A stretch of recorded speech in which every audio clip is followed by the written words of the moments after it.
श्री गणेशाय नमः। श्री जानकी वल्लभो विजयते। श्री रामचरितमानस प्रथम सोपान बालकांड। अक्षरों, अर्थ समूहों, रसों, छंदों और मंगलों की करने वाली सरस्वती जी और गणेश जी की मैं वंदना करता हूँ। श्रद्धा और विश्वास के स्वरूप श्री पार्वती जी और श्री शंकर जी की मैं वंदना करता हूँ, जिनके बिना सिद्ध जन अपने अंतःकरण में स्थित ईश्वरों को नहीं देख सकते। ज्ञानमय नित्य शंकर रूपी गुरु की मैं वंदना करता हूँ, जिनके आश्रित होने से ही टेढ़ा चंद्रमा भी सर्वत्र वंदित होता है। श्री सीताराम जी के गुण समूह रूपी पवित्र वन में विहार करने वाले विशुद्ध विज्ञान संपन्न कवीश्वर श्री वाल्मीकि जी और कपीश्वर श्री हनुमान जी की मैं वंदना करता हूँ। उत्पत्ति, स्थिति, पालन और संहार करने वाली, क्लेशों की हरने वाली तथा संपूर्ण कल्याणों की करने वाली श्री रामचंद्र जी की प्रियतमा श्री सीता जी को मैं नमस्कार करता हूँ, जिनकी माया के वशीभूत संपूर्ण विश्व ब्रह्मा आदि देवता और असुर हैं, जिनकी सत्ता से रस्सी में सर्प के भ्रम की भांति यह सारा दृश्य जगत सत्य ही प्रतीत होता है और जिनके केवल चरण ही भवसागर से तरने की इच्छा वालों के लिए एकमात्र नौका है। उन समस्त कारणों से पर सब कारणों के कारण और सबसे श्रेष्ठ राम कहने वाले भगवान हरि की मैं वंदना करता हूँ।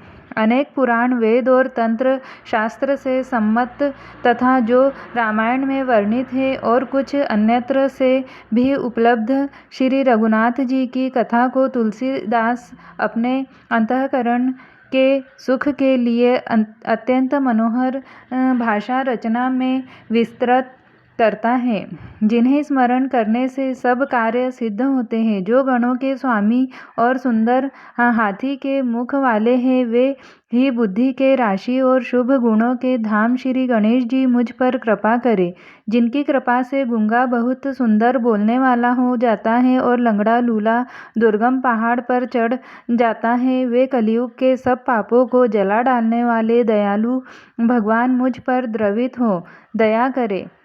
जो नील कमल के समान श्याम वर्ण है, पूर्ण खिले हुए लाल कमल के समान जिनके नेत्र हैं और जो सदा क्षीर सागर में शयन करते हैं, वे भगवान नारायण मेरे हृदय में निवास करे। प्रियतम और दया जिनका कुंद के पुष्प और चंद्रमा के समान गौर शरीर है, जो पार्वती जी के प्रियतम और दया के धाम है और जिनका दिनों पर स्नेह है, वे कामदेव का मर्दन करने वाले शंकर जी मुझ पर कृपा करे। मैं उन गुरु महाराज के चरण कमल की वंदना करता हूँ, जो कृपा के समुद्र और नर रूप में श्री हरि ही है और जिनके वचन महामोह रूपी घने अंधकार के नाश करने के लिए सूर्य किरणों के समूह है। मैं गुरु महाराज के चरण कमलों की रज की वंदना करता हूँ, जो सुरुचि, सुंदर स्वाद, सुगंध तथा अनुराग रूपी रस से पूर्ण है। वह अमर मूल संजीवनी जड़ी का सुंदर चूर्ण है, जो संपूर्ण भव रोगों के परिवार को नाश करने वाला है। वह रज सुकृति पुण्यवान पुरुष रूपी शिवजी के शरीर पर सुशोभित निर्मल विभूति है और सुंदर कल्याण और आनंद की जननी है। भक्त के मन रूपी सुंदर दर्पण के मेल को दूर करने वाली और तिलक करने से गुणों के समूह को वश में करने वाली है। श्री गुरु महाराज के चरण नखों की ज्योति मणियों के प्रकाश के समान है, जिसके स्मरण करते ही हृदय में दिव्य दृष्टि उत्पन्न हो जाती है। वह प्रकाश अज्ञान रूपी अंधकार का नाश करने वाला है।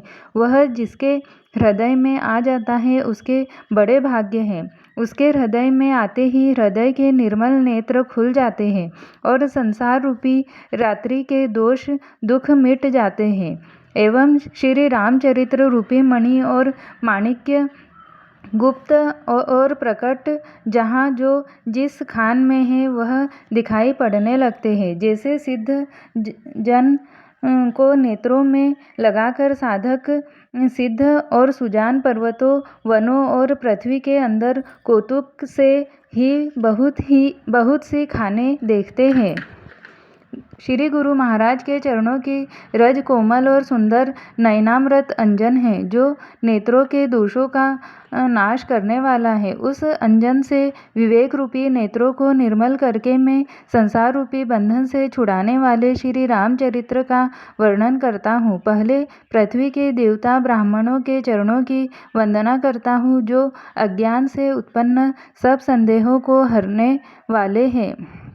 फिर सब गुणों की खान संत समाज को प्रेम सहित सुंदर वाणी से प्रणाम करता हूँ। संतों का चरित्र कपास के चरित्र जीवन के समान शुभ है, जिसका फल नीरस विवश और गुणमय होता है। कपास की डोरी नीरस होती है, संत चरित्र में भी विषयासक्ति नहीं है, इससे वह भी नीरस है। कपास उज्ज्वल होता है, संत का हृदय कपास में गुण तंतु होते हैं।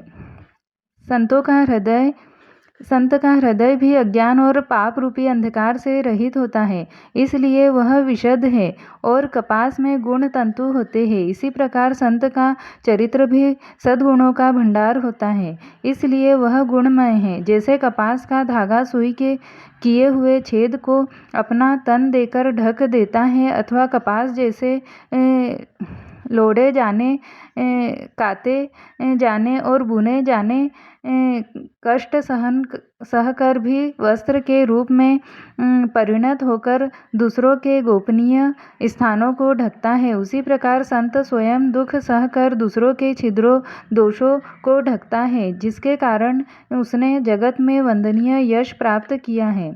संतों का समाज आनंद और कल्याणमय है, जो जगत में चलता फिरता तीर्थराज प्रयाग है। जहाँ उस संत समाज रूपी प्रयागराज में राम भक्ति रूपी गंगा जी की धारा है और ब्रह्म विचार का प्रचार सरस्वती जी है। विधि और निषेध, यह करो और यह न करो रूपी कर्मों की कथा कलयुग के पापों को हरने वाली सूर्य तनया यमुना जी है, और भगवान विष्णु और शंकर जी की कथाएं त्रिवेणी रूप से सुशोभित है, जो सुनते ही सब आनंद और कल्याणों की देने वाली है। उस संत समाज रूपी प्रयाग में अपने धर्म में जो अटल विश्वास है, वह अक्षयवट है, और शुभ कर्म ही उस तीर्थ राज का समाज परिकर है। वह संत समाज रूपी प्रयागराज सब देशों में सब समय सभी को सहज ही में प्राप्त हो सकता है, और आदरपूर्वक सेवन करने से क्लेशों को नष्ट करने वाला है। वह तीर्थराज अलौकिक और अकथनीय है एवं तत्काल फल देने वाला है, उसका प्रभाव प्रत्यक्ष है। जो मनुष्य इस संत समाज रूपी तीर्थराज का प्रभाव प्रसन्न मन से सुनते और समझते हैं और फिर अत्यंत प्रेम पूर्वक इसमें गोते लगाते हैं, वे इस शरीर के रहते ही धर्म अर्थ काम मोक्ष चारों फल पा जाते हैं।